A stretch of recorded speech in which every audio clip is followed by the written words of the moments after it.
ஐயனார் துணை சீரியலில் டுடே எபிசோடில் நம்ம நிலா இருந்துட்டு வீட்டுக்கு வந்து பார்க்குறாங்க. வீட்டில் யாருமே இல்லை. அதுக்கு அடுத்ததாக வந்து பார்த்திங்கன்னா நடேசன் இருந்துட்டு டீ போடுறதுக்காக போயிட்டு கிச்சனில் வந்து ஒரு வழி ஆக்கிட்டு இருக்காரு. அதுக்கு அடுத்ததாக நிலாவுக்கு டீ எடுத்துகிட்டு போகலான்னு சொல்லிட்டு பிளேட் எடுக்கிறாங்க. பிளேட் வந்து கை தவறி கீழே விழுந்துடுது. என்னடா இது சத்தம் கேட்குதே அப்படின்னு சொல்லிட்டு நிலா வந்து பதறி அடிச்சுட்டு வந்து பார்க்குறாங்க. இங்கே என்ன பண்ணிக்கிட்டு இருக்கீங்க அப்படின்னு சொல்லிட்டு கேட்கவும், இங்கே எதுக்காக வருவாங்க, டீ போடுறதுக்காக தான் வருவாங்க. சரி நீயும் இப்போ தான் வேலையை முடிச்சுட்டு வந்த, அதனால தான் உனக்கும் சேர்த்து அப்படியே போட்டுட்ருக்கேன். உனக்காக எடுத்துகிட்டு வரதுக்காக தான் பிளேட்டை எடுத்தேன். அது என்னடனா கை தவறி கீழே விழுந்துருச்சு. அதை நீயே வந்துட்டல, இந்த காஃபியை நீயே குடிச்சிக்கோ அப்படின்னு சொல்லிட்டு கொடுக்குறாங்க. சாப்பிட்றதுக்காக பக்கடை வாங்கிட்டு வந்தேன், இந்தா வச்சுக்கோ சாப்பிடு அப்படின்னு சொல்லிட்டு நடேசன் வந்து நிலா கிட்ட வந்து கொடுக்குறாங்க. டீயா இது அப்படின்னு சொல்லிட்டு கேட்கவும், ஏன் டீனா இப்படி தான் இருக்கும், நாங்கள்லாம் என்னென்ன இது சாப்பிட்ணும் அது சாப்பிட்ணும் வண்டியில் ட்ரை பண்ணும் போதெல்லாம் நினைக்க தோணும். முடிஞ்சால் சமைக்க போகிறேன், அப்படி இல்லாட்டி நல்ல ஹோட்டலை பார்த்து நல்ல சாப்பாடை வாங்கி தான் நாங்கள்லாம் சாப்பிடுவோம் அப்படின்னு சொல்லிட்டு நடேசன் வந்து சொல்லிக்கிட்டு இருக்காங்க. அதுக்கு அடுத்ததாக இதை வேற நீங்கள் இவ்வளோ நல்லா டீ போடுவீங்கன்னு வேற பெருமையாக வேற பேசிக்கிட்டு இருக்கீங்க, இதை முதல்ல வாயிலே வைக்க முடியல அப்படின்ற மாதிரி நிலா வந்து சொல்லிக்கிட்டு இருக்காங்க. அவ்வளோ ஒன்றெல்லாம் நல்லா இல்லாமல் போல, ரொம்ப சூப்பராக இருக்குது, டீ தூள் மேலே தான் தப்பு, இந்த டீயை தூளாக போடுவாங்க, ரொம்ப நல்ல டீ தூளை வாங்கியிருக்கணும் அப்படின்னு சொல்லிட்டு நம்ம நடேசன் வந்து சொல்லிக்கிட்டு இருக்காங்க. அப்படின்னா நீங்கள் போட்ட டீ மேலே தப்பு இல்லை, ஆனால் டீ தூள் மேலே தான் தப்பு இல்லை அப்படின்னு சொல்லிட்டு நம்ம நிலா வந்து சொல்லிக்கிட்டு இருக்காங்க. அதுக்கு அடுத்ததான் வந்து பார்த்திங்கன்னா நிலாவோட கையை நடேசன் வந்து பார்த்துறாங்க. அச்சச்சோ என்ன இது, கை இவ்வளோ பெருசாக அடிபட்டிருக்க, என்ன பண்ணிக்கிட்ட அப்படின்னு சொல்லிட்டு நடேசன் வந்து பதறி போய் கேட்கவும், வண்டியில் போயிட்டுருக்கிற போது பள்ளம் தெரியாமல் வண்டியை விட்டுட்டேன், அதனால் வண்டி சாஞ்சு கீழே விழுந்துடுச்சு, இங்கே மட்டும்தான் அடிபட்டுச்சு, வேற எங்கேயும் இல்லை, தலையில் தான் அடிபட்டுச்சா அப்படின்னு சொல்லிட்டு கேட்ட உடனே அப்படிலாம் ஒன்றும் இல்லை, கையில் மட்டும் கொஞ்சம் தரைஞ்சிருச்சு அப்படின்ற மாதிரி நிலா வந்து சொல்லிடுறாங்க. பார்த்து போகக்கூடாதாம்மா, இனிமே அந்த வண்டியெல்லாம் வேண்டாம், புது வண்டி வாங்குற வரைக்கும் அந்த மாதிரி வண்டியிலலாம் போகாத, நீ பஸ்லேயே போயிட்டு பஸ்லேயே வா அப்படின்னு சொல்லிட்டு நடேசன் வந்து சொல்லிக்கிட்டு இருக்காங்க. அதுக்கு அடுத்ததா என்னெல்லாம் வச்சு விடுறாங்க. சரி டீயை குடி, ஆறி போயிட்டு போகுது அப்படின்னு சொல்லிட்டு டீயை வந்து குடிக்க வைக்கிறாங்க. அதுக்கு அடுத்ததான் தான் மேலே இவ்வளோ வாசமாக இருக்காருன்னு சொல்லிட்டு நிலா வந்து ஒரு பக்கம் ரொம்பவே சந்தோஷமாக இருக்காங்க. அதுக்கு அடுத்ததான் இந்த சைடு வந்து பார்த்திங்கன்னா நம்ம சோழன் பல்லவன் பாண்டின்னு சொல்லிட்டு எல்லாருமே வீட்டில் இருக்காங்க. அப்போ அண்ணன் என்னடா இன்னுமே வரல, எனக்கு ரொம்ப பசிக்குது அப்படின்ற மாதிரி சொல்லிக்கிட்டு இருக்காங்க. ஆமாம்ல, உனக்கு பசி வந்தால் மட்டும்தான் அண்ணனை தேட சொல்லல அப்படின்ற மாதிரி நம்ம பாண்டி வந்து சொல்லிக்கிட்டு இருக்காங்க. ஏன் உனக்கு பசி வந்தால் நீ யாரையும் தேடுறதுலே என்ன அப்படின்னு சொல்லிட்டு நம்ம பாண்டி கிட்ட சண்டைக்காக போகிறாங்க. அண்ணனை ஒரு நிமிஷம் இருங்கண்ணே அப்படின்னு சொல்லிட்டு பல்லவன் இருந்துட்டு போய் பிஸ்கெட் எடுத்துகிட்டு வந்து முதல்ல இதை சாப்பிடுங்க அப்படின்னு சொல்லிட்டு பிஸ்கெட்டை வந்து கொடுக்குறாங்க. பரவாயில்லடா அண்ணனை நல்லத்தனமாக புரிஞ்சு வச்சிருக்க அப்படின்னு சொல்லிட்டு பிஸ்கெட்டை சாப்பிட ஆரம்பிக்கிறாங்க. பாண்டியும் பக்கத்தில் வந்து 2 எடுக்கிறாரு.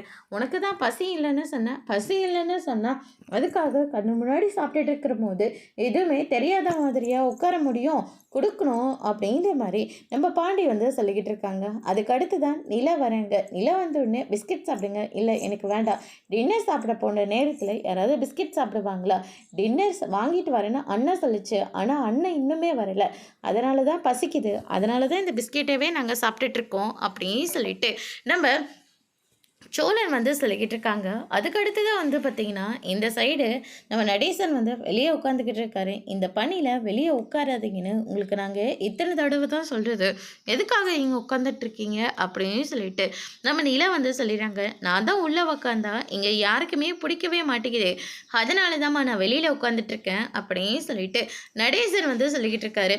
அதுக்கு அடுத்ததா யாருக்கு பிடிக்காம போகுதுன்னு நானும் பார்க்குறேன், முதல்ல உள்ள வாங்க அங்கிள் அப்படின்னு சொல்லிட்டு நிலா வந்து சொல்லிடுறாங்க. பரவாயில்லம்மா, கொஞ்ச நேரம் நான் இங்கேயே உட்காந்துக்கிட்டு இருக்கேன், கொசு கடிப்பாருங்க எவ்வளோ இருக்குன்னு. இந்த ஊரில் எல்லாருக்குமே மலேரியா காய்ச்சல் சிக்கன் குனியா இந்த மாதிரிலாம் வந்தது, ஆனால் எனக்கு அப்படி எதுவுமே வரல. ஏன் அது வர டைமில் ஊரை விட்டு போயிட்டு இருந்தீங்களா என்ன? இல்லை ஒருத்தரை கொடிச்ச கொசு ஒருத்தர் என்னை வந்து கடிக்கல, ஏன்னா இந்த நடேசனை பார்த்தா அவ்வளோ பயம் அப்படின்னு சொல்லிட்டு நடேசன் வந்து தன்னை தானே பெருமைப்படுத்தி பேசிக்கிட்டு இருக்காங்க. அதுக்கு அடுத்து தான் நம்ம சேரன் வீட்டுக்கு வராரு. சேரன் வந்த உடனே இது கொஞ்சம் லேட் ஆகிடுச்சு, சாரிப்பா அப்படின்ற மாதிரி சொல்லிடுறாங்க. அதுக்கு அடுத்ததான் அண்ணனை எங்கண்ணா போகிறேன், காது குத்து ஃபங்க்ஷன்னா எப்படின்னா போச்சு? காது குத்து ஃபங்க்ஷனா? ஆமாங்க, அண்ணன் கிளம்புனது காது குத்து ஃபங்க்ஷனுக்கு தான். ஆமாடா, ரொம்ப சூப்பராக போச்சு. அது ரொம்ப சின்ன பையனா, அவங்க தாய்மாமன் மடியில் உட்காந்து காது குத்துட்டாங்க அப்படின்னு சொல்லிட்டு சேரன் வந்து நடந்த எல்லா விஷயத்தையும் வந்து சொல்லிக்கிட்டு இருக்காங்க. அதுக்கு அடுத்து தான் வந்து பார்த்தீங்கன்னா அதுக்கப்புறம் அரிசெல்லாம் கூட அங்கே வந்தாங்களேன்னு எல்லாருமே தான்டா வந்தாங்க. சந்தா சந்தா எப்படி அங்கெல்லாம் வர முடியும் அப்படின்ற மாதிரியே சொல்லிடுறாங்க. அப்படின்னா சந்தா அந்த இடத்துக்கு வரல அப்படிதானே? இல்லைடா, சந்தாலாம் அந்த இடத்துக்கு வரல. அவன் யாருக்கு காது குத்துன அப்படின்னு சொல்லிட்டு நிலா கேட்ட உடனே எங்கள் இன்ஜினியர் இருக்காருல்லப்பா, அவங்க பையனுக்கு தான் காது குத்து ஃபங்க்ஷனு அப்படின்ற மாதிரி சொல்லிடுறாங்க. அந்த பசங்க நாங்கள் தான் அண்ணி. ஏன்னா அண்ணன் பொய் சொல்லிக்கிட்டு இருக்க, அண்ணன் அந்த பையனுக்கு காது குத்து போல எங்கள் 2 பேத்துக்கு தான் காது குத்திட்டு இருக்காரு அப்படின்ற மாதிரி சொல்லிடுறாங்க. என்னடா பேசிக்கிட்டு இருக்க? அண்ணன் உன் மேலே டவுட் வந்து உன்னை பின்னாடியே ஃபாலோ பண்ணி வந்தோம். நீ சந்தாவோட வீட்டில் போய் உட்காந்துக்கிட்டு 1 ஹவரை என்னென்ன பண்ணிட்டு இருந்த, ரொமான்ஸ் பண்ணிட்டு இருந்தியா அப்படின்னு சொல்லிட்டு கேட்ட உடனே எல்லாருமே ஷாக் ஆகுறாங்க. ரொமான்ஸா? அதெல்லாம் ஒன்றும் இல்லையே, முதல்ல நான் சந்தாவோட வீட்டுக்கே போல. அண்ணன் என்னென்ன ஆளே மாறி போயிட்ட, இவ்வளோ போய் சொல்லிக்கிட்டு இருக்க, உன் மேலே நம்பிக்கை இல்லாமல் தான் நாங்கள் 2 பேரும் உன்னை ஃபாலோ பண்ணிட்டு வந்தோம் அப்படின்னு சொல்லிட்டு சோழன் வந்து சொல்லிக்கிட்டு இருக்காங்க. இல்லைடா, அது வந்து மசாலா டீ எப்படி போடுறதுன்னு நீல அந்த சந்தை தான்ப்பா சொல்லி கொடுத்துட்டு இருந்துச்சு. 5 நிமிஷத்தில் எங்களுக்கு டீ எடுத்துகிட்டு வந்து கொடுத்த. ஆனால் நீ மசாலா டீயை 1 ஹவராக போட்டுட்டு இருந்தியா நீ அப்படின்னு சொல்லிட்டு கலாகச்சிக்கிட்டு இருக்காங்க. அதுக்கு அடுத்ததாக வந்து பார்த்தீங்கன்னா ஓவராக கலாய்க்காதீங்க, இது அண்ணனோட லைஃப், அண்ணன் பார்த்துக்கிட்டோம், முதல்ல எல்லாம் சாப்பிடுவாங்க அப்படின்ற மாதிரி சொல்லிடுறாங்க. பல்லவன் இருந்துட்டு என் ஃப்ரெண்டு கார்த்திக் ஒன்று பர்த்டே பார்ட்டி அதை நான் கூப்பிட்டுருந்தாங்க, நான் மறந்துட்டேன், நான் போயிட்டு அட்டன் பண்ணிவிட்டு அங்கேயே சாப்பிட்டுட்டு வந்துடுறேன் நீ அப்படின்னு சொல்லிட்டு பல்லவன் அங்கேருந்து கிளம்புறாங்க. உண்மையாகவே பர்த்டே பார்ட்டி தானடா அண்ணன், உண்மையாகவே பர்த்டே பார்ட்டி தானே அப்படின்னு சொல்லிட்டு பல்லவன் அங்கேருந்து கிளம்புறாங்க. நிலா கிட்ட சோழன் இருந்துட்டு பல்லவன் எப்படியும் வந்து சாப்பிட மாட்டான், அவனுக்குன்னு அண்ணன் கண்டிப்பாக வாங்கிட்டு வந்திருப்பாரு, அதனால் பல்லவனோட சாப்பாடை எங்களுக்கு கொடுத்துருங்க அப்படின்ற மாதிரி நம்ம சோழன் வந்து சொல்லிக்கிட்டு இருக்காங்க. ஐய அப்படின்ற மாதிரி சொல்லிடுறாங்க. நடேசனை வந்த உடனே அந்த கைக்கு கொஞ்சம் மருந்து போட்டுக்கிட்டே இருமா அப்படின்ற மாதிரியே சொல்கிறாங்க. ஐயோ அங்கிள் பேசாமல் போங்க, என்ன கைக்கு மருந்து அப்படின்னு சொல்லிட்டு எல்லாருமே வந்து கேட்கவும் வண்டியில் போகும்போது கீழே விழுந்துட்டேன் அப்படின்ற மாதிரி சொல்லிடுறாங்க. இது ஏன்ப்பா நீ வந்த போதுந்தே சொல்லலை, எங்கே அடிபட்டுச்சு அப்படின்னு சொல்லிட்டு எல்லாருமே பதறி அடிச்சுக்கிட்டு கேட்குறாங்க. சோழன் இருந்துட்டு வாங்க முதல்ல போய் ஹாஸ்பிட்டலுக்கு போகலாம் அப்படின்ற மாதிரி சொல்கிறாங்க. ஹாஸ்பிட்டலாக ஒன்றும் வேண்டாம், அது கொஞ்ச நாள் ஃப்ரீயாக விடுவோம், அதுக்கப்புறம் அதே சரியாக போயிடும் அப்படின்ற மாதிரி சொல்லிடுறாங்க. இனிமேல் சோழா நிலாவை கூட்டிகிட்டு போயிட்டு பத்திரமா கூட்டிகிட்டு வர்றது உன்னோட பொறுப்பு அப்படின்ற மாதிரி சொல்லிடுறாங்க. அதெல்லாம் பார்த்துக்கலாம், வாங்கின சாப்பிடலான்னு சொல்லிட்டு சாப்பிட்டு முடிச்சதுக்கப்புறமா நிலா ரூமுக்கு போயிட்டு வீட்டில் இருக்கிறவங்க எல்லாருமே நம்மளை எவ்வளோ கேரிங்காக பார்த்துக்கிட்டாங்க அப்படின்னு சொல்லிட்டு ஒரு பக்கம் ரொம்பவே சந்தோஷப்படுறாங்க. அதோட இன்னைக்கான எபிசோட் முடிச்சிருக்காங்க.